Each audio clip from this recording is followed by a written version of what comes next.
Will you commit to releasing this unclassified document that alleges that the President of the United States, has taken $5 million or more in bribes from a foreign nation? The document has already been released pursuant to a subpoena to the House Oversight Committee. Has it been released to this committee? We'll work with this committee within the parameters that are established to meet the request. Will you release the document to the public? It's unclassified. Don't you think the American people have a right to see it? Hey everyone, welcome back to Next Gen. Today we've got a pretty intense topic to dive into. The FBI is under the microscope after a shocking exchange during a Senate hearing. Senator Josh Hawley went head-to-head with an FBI official about a document that could have major implications for President Biden. Alright, let's start with what really set this off: the document. Senator Hawley pressed an FBI official about the existence of a specific document, a 1023 form. This document supposedly claims President Biden took a $5 million bribe from a foreign nation. Sounds serious, right? But here's where it gets interesting. The FBI director initially denied the document even existed. But then Senator Chuck Grassley stepped in and said, "Hold up, I've seen it." That's when things took a sharp turn. The FBI director was forced to admit, okay, the document does exist. Not releasing the 1023 or talking about it as a matter of life and death. Question of life and death, you said. Explain. It is potentially a question of life and death. For whom? With regard to the source of the information.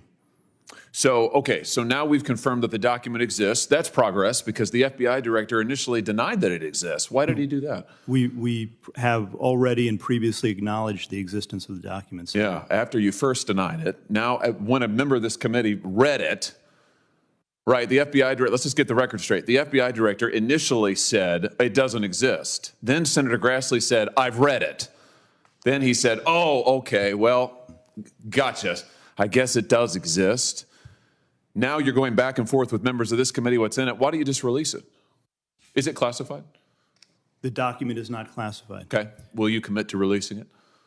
Senator, we'll take that back and we will work with you and this committee. How about just a yes or no? Will you commit to releasing this unclassified document that alleges that the President of the United States, has taken $5 million or more in bribes from a foreign nation? The document has already been released pursuant to a subpoena to the House Oversight Committee. Has it been released to this committee? We'll work with this committee within the parameters that are established to meet the request. Will you release the document to the public? It's unclassified. Don't you think the American people have a right to see it? Senator, the document, as you know, contains sensitive information that has bearing on the life of the source of the information, potentially. You can redact the source's name. We do this all the time. In some instances, Senator, and I know you know this, that is not sufficient to protect people. And that's what we strive and work to do each and every day. And I hope you would take that seriously, too. Oh, I take it very seriously. But I also take seriously the fact that your institution has repeatedly abused its authority, has repeatedly targeted political opponents. Your institution is the one that went to the door of pro-life protesters with SWAT teams to try and intimidate people because of their speech. Your institution is the one that treated parents as domestic terrorists because of their speech. Your institution is the one that, according to the court, the FISA court, ran 278,000 unwarranted, probably illegal queries on Americans, right? That was your institution, correct? With respect to the compliance incidents, yes, some of the other things you cited, we can take them one by one. They are not. Compliance, you would characterize the unlawful querying 278,000 times of American citizens as compliance issues? We've said before, I've said that it's totally unacceptable. Who's been fired for it? Individuals involved are handled through the disciplinary process. Who's been fired for it?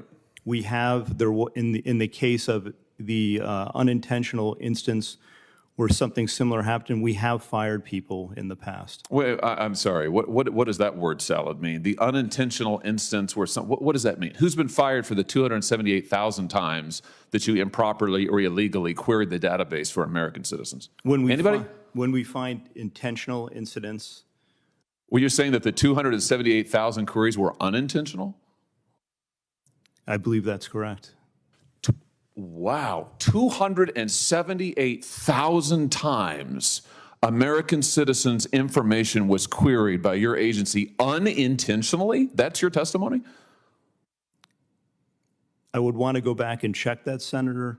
But Well, that's what you just told me. My understanding is that the vast majority of Well, wait, that's different. You just said it was. You just said it was unintentional. Now it's the vast majority. Which is it? Do you know? I would want to go back and check it. So you don't know? My understanding is that likely all were unintentional. Likely all. So first it was nature. all of them, then it was vast majority. Now it's likely all. So you don't know is the answer to the question.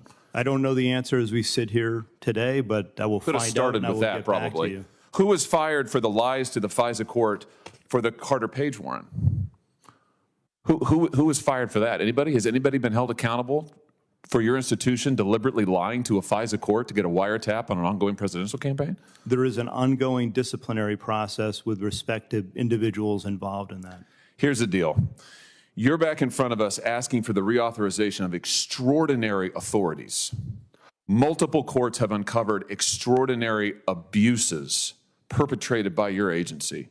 You are at the same time concealing information about serious allegations made against the President of the United States, even as your institution also targets his chief political opponent in an unprecedented way. Why would we ever give you the blank check that you want to continue surveilling American citizens in an improper manner? Why would we ever do that?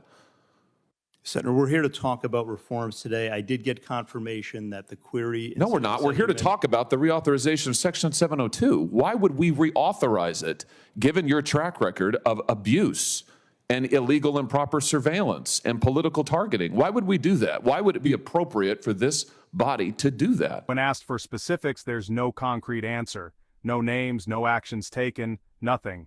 This leaves Hawley and many others wondering, how can we trust an agency that seems unwilling to hold itself accountable for its mistakes? So, what do you think? Should the FBI be trusted with these powers? Should the public get access to the document that could implicate President Biden in a $5 million bribe? Drop your thoughts in the comments below. I'd love to hear what you think about all of this. If you haven't already, don't forget to subscribe to Next Gen for more updates on this and other big issues. We're diving deep into all of them, so you won't want to miss it. Thanks for watching, and I'll see you in the next one.